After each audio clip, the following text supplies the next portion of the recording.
Olá, meu nome é Matheus Fujita e sejam bem-vindos a mais um vídeo do meu canal. Hoje nós falaremos sobre um dos maiores filósofos do século XX. Na verdade, muitos até o consideram como um dos maiores filósofos de toda a história da filosofia. Caso você ainda não tenha lido o título deste vídeo ainda, sim, nós iremos falar sobre Wittgenstein. Bem, eu quero que hoje o vídeo seja uma conversa bem informal, tranquila, a respeito de aspectos biográficos, aspectos da própria filosofia dele e da personalidade de Wittgenstein. Bem, Wittgenstein ele nasceu em 1889, então no final do século XIX e começo do século XX. E ele nasceu em uma família muito bem de vida. E além de ser muito bem de vida, né, tem bastante poder aquisitivo, eles também tinham bastante influência em Viena, que foi onde ele passou boa parte da sua juventude. Para vocês terem noção, eles tinham contatos com muitos poetas, com muitos dramaturgos, né? Falo da família de Wittgenstein. E escritores famosos, como Freud e o compositor Brahms. Então, Wittgenstein ele é influenciado por isso e tem uma educação formal já privilegiada para a sua época. E aí nós já entramos na nossa primeira curiosidade de hoje. Wittgenstein ele estuda em um colégio chamado Escola Real de Linz. Curiosamente, esse colégio, na mesma época, tem como um de seus alunos Adolf Hitler. Sim, Adolf Hitler também era austríaco. E percebam aqui que é algo curioso. Adolf Hitler ele é apenas 6 dias mais velho do que Wittgenstein. Então eles estavam no mesmo colégio, compartilhavam do mesmo ambiente, mas eles não eram da mesma classe. Pelo que me consta, nunca foram da mesma sala. Mas, de toda forma, eles estavam no mesmo colégio, tendo algum contato. Existe até um livro que fala sobre isso e que fala de algumas teorias para que Adolf Hitler já desde essa idade tivesse um pouco de desgosto na sua vida. Aqui agora entra um pouco da minha narrativa, né? Mas imaginem, aqui conjecturem comigo a cena, né? O Adolfinho encontrando-se com o Wittgensteinzinho, e o Wittgensteinzinho é de uma família muito rica, bem-sucedida, influente na sociedade. Ele desde pequeno já era tido como uma criança de intelecto privilegiado. E na sua vida toda, assim, nós temos relatos, alguns relatos na verdade, de mulheres dizendo que ele era muito atraente. Então imagine Adolf Hitler se encontrando com essa personalidade. E acima de tudo, Wittgenstein era de origem judia, certo? Judaica. Então essa cena hipotética já mostra um pouquinho como que esse livro vai tratar do assunto, certo? Mas na verdade, esse livro, cujo título é O Judeu de Linz, na verdade vai falar de outros aspectos também da história de Wittgenstein que talvez tenham inspirado em Adolf Hitler um certo sentimento de amargura. Mas, na verdade, pelo que me consta também, esse livro se vale de algum teor de especulação. Nós não temos evidências conclusivas de um contato próximo entre os dois. Muito possivelmente eles se viam, talvez até se conhecessem. É provável que sim. Mas é bem contestável, é assim, bem controverso o nível de evidência que é apresentado nesse material. Fica apenas como uma curiosidade para vocês.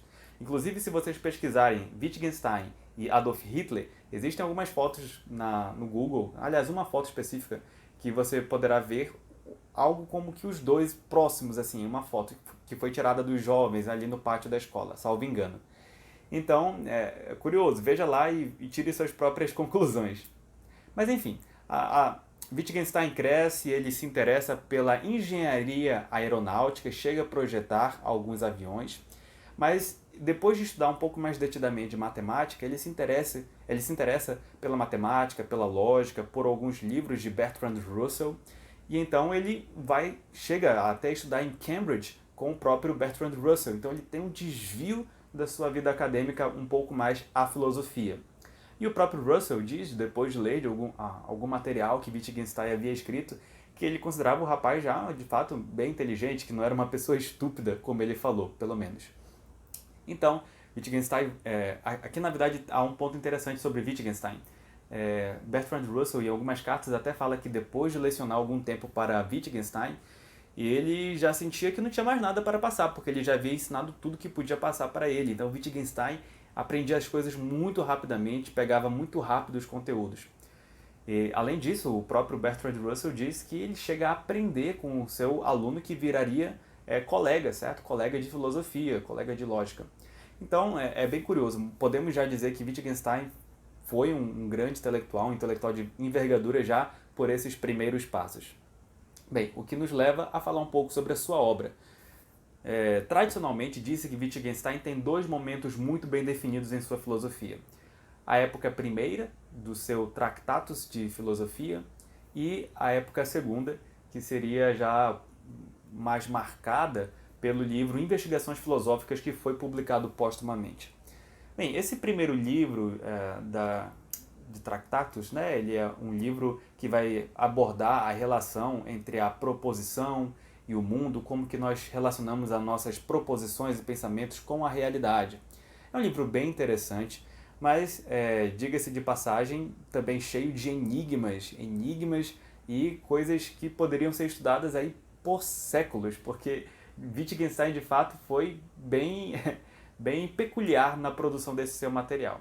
Mas deixe-me primeiro dar um pouco de contexto. Ele pega algumas ideias e as desenvolve do seu próprio mestre, Bertrand Russell. Ele bebe de uma ampla tradição da lógica, mas ele também tem uma influência, da escola de Kant, certo? De Kant, Hume, que estão tentando entender, baseando-se no próprio aparato humano subjetivo, como que nós conseguimos e o que nós conseguimos conhecer. Mas afora essa influência, ele também tem a influência dos seus antecessores lógicos e do seu próprio mestre. Então ele bebe dessas duas tradições, e depois, mais para frente, eu vou até indicar alguns livros para vocês entenderem essas influências de Wittgenstein. Ele também passa um período na guerra, onde ele elabora e raciocina, reflete um pouco sobre algumas dessas ideias que estão no primeiro livro dele, primeiro livro de relevância, o Tractatus. E eu até costumo dizer que filósofos, quando estão em guerra, até lá não deixam de filosofar, certo? Me lembro de um caso paralelo também, como foi o caso de Sartre, que escreve na Segunda Guerra Mundial, salvo engano, quando ele vai servir, ele escreve aquele Cadernos de uma Guerra Estranha, certo? Então, filósofos em guerra geralmente estão sempre produzindo. Talvez Wittgenstein também tenha feito o mesmo e raciocinou bastante durante o período de guerra, e tem algumas anotações bem relevantes desse período. E, bem, é claro que nós então temos esse primeiro momento, que é bem delimitado, sabemos bastante sobre as influências de Wittgenstein, e depois temos uma evolução de um Wittgenstein mais maduro, no qual, nesse período, ele escreve obras também de vigor intelectual grandiosíssimo. Mas perceba uma coisa, essa divisão que nós fazemos tradicionalmente, ela é uma divisão didática, certo?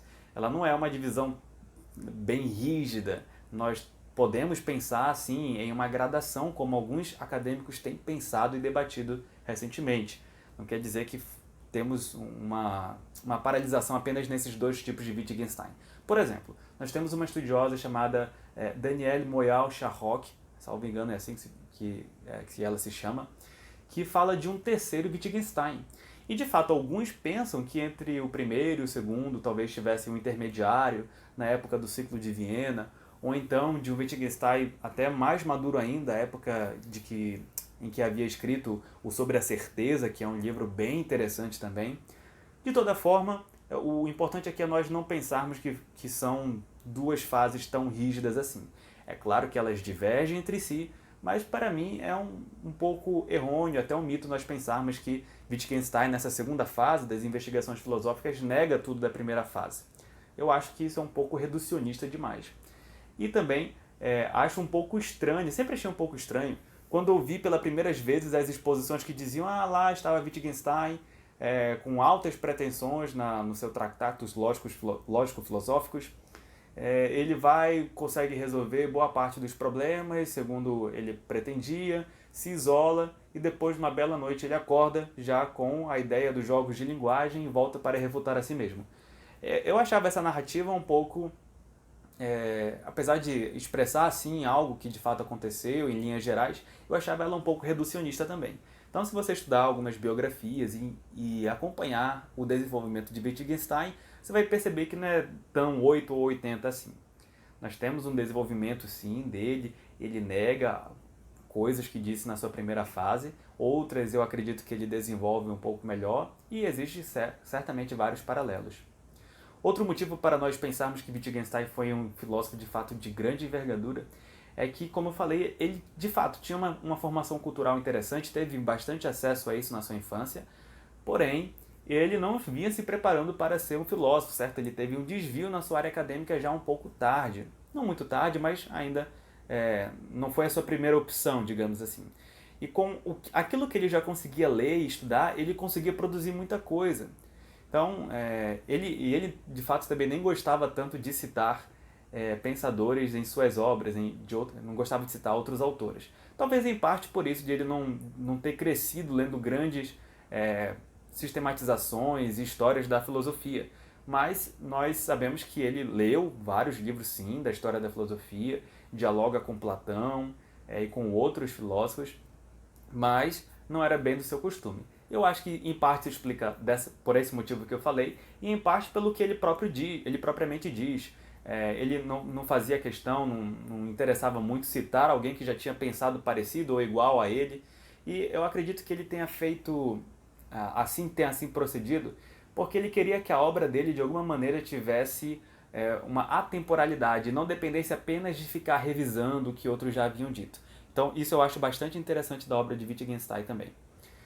Bem, esses são alguns motivos para considerá-lo um grande filósofo, certo? Ele tinha um intelecto de fato privilegiado, como o próprio mestre falava. Ele é pelo menos 2 filósofos em um, ou 3 talvez, se alguns estudiosos estiverem corretos. Ele tem... por último eu gostaria de citar o seguinte. Wittgenstein, ele inspira tradições filosóficas e personalidades filosóficas bem diferenciadas entre si. Por exemplo, vou citar aqui um filósofo atualmente no Brasil até que bastante famoso, que tem repercutido bastante, que é o Roger Scruton. Ele é um filósofo britânico, geralmente bem associado com o conservadorismo, e o interessante de Scruton é que ele defende uma perspectiva de primeira pessoa nesse livro aqui, O Desejo Sexual, uma investigação filosófica. E ele se vale dessa segunda parte, que didaticamente nós chamamos assim, para desenvolver a sua ideia de primeira pessoa. E o que ele está discutindo em relação à primeira pessoa? Está falando sobre os fenômenos que nós temos acesso particular, individual, privilegiado. Por exemplo, a dor. Ele tenta discutir como que é isso de eu sentir dor e só eu ter acesso a esse meu estado de dor e eu poder chamar da mesma palavra que você, que tem acesso apenas ao seu próprio estado de dor também e de maneira privilegiada. Então, como que é isso de nós termos essa experiência e ela é particular e nós chamarmos do mesmo nome? Como que isso funciona? Será que não há nenhum problema com isso? Então, Roger Scruton vai dizer que é com Wittgenstein que nós podemos definitivamente dizer que esse acesso privilegiado que nós temos, ele é publicamente identificável, né? A sensação de dor, por exemplo, seria publicamente identificável. Então ele vai negar um ego transcendental, uma ideia cartesiana sobre o assunto, uma perspectiva até que fenomenológica errônea a respeito disso. E ele se vale dos argumentos de Wittgenstein, falando da analogia do besouro, por exemplo. Então, para você ver que é um filósofo que se vale de Wittgenstein, que valoriza sua obra, mas há outros de posição política completamente diversa, diferente, que também valorizam a obra de Wittgenstein. Então, Wittgenstein ele acabou influenciando muitos pensadores e das mais diversas naturezas, tendências e posições políticas. Tudo bem? Gente, eu não vou poder me estender muito nesse vídeo falando sobre as ideias de Wittgenstein, mas eu gostaria de recomendar algumas coisas. Se você nunca leu nada sobre Wittgenstein, quer saber alguma coisa, quer ter algum contexto histórico, eu recomendaria que você lesse um livro chamado 10 lições de Wittgenstein, que foi publicado pela editora Vozes. É um livro bastante interessante, tem ótimas referências. Eu fiquei bastante surpreendido com a qualidade do material, em nível introdutório, claro. Mas também você pode procurar, caso já tenha alguma familiaridade com o assunto, uma edição do Tractatus Lógico-Filosóficos, que foi feita em português, que foi traduzida pelo Luiz Henrique Sampaio dos Santos.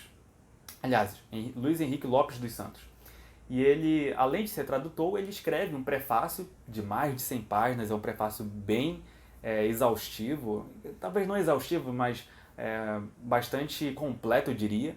E ele vai tratar de introduzir um pouco da perspectiva, do panorama da obra do Tractatus. Eu acho uma obra bem interessante. Em língua portuguesa talvez seja o que nós tenhamos de melhor, assim, em um nível um pouco mais avançado, de introdução à obra de Wittgenstein.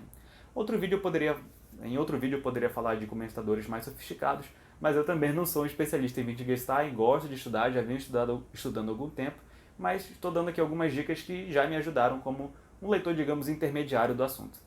Bem, esse foi o nosso vídeo de hoje, espero que você tenha gostado das curiosidades, espero que você tenha gostado das dicas. E, por favor, se você está gostando do canal, compartilhe, comente, mande para outras pessoas, não deixe de deixar o seu like aqui, o seu gostei e dê seu feedback para mim. Toda ajuda aqui será bem-vinda, tudo bem? Olhe, como eu sempre desejo, eu quero que todos vocês que me ouvem aqui no YouTube tenham um forte abraço.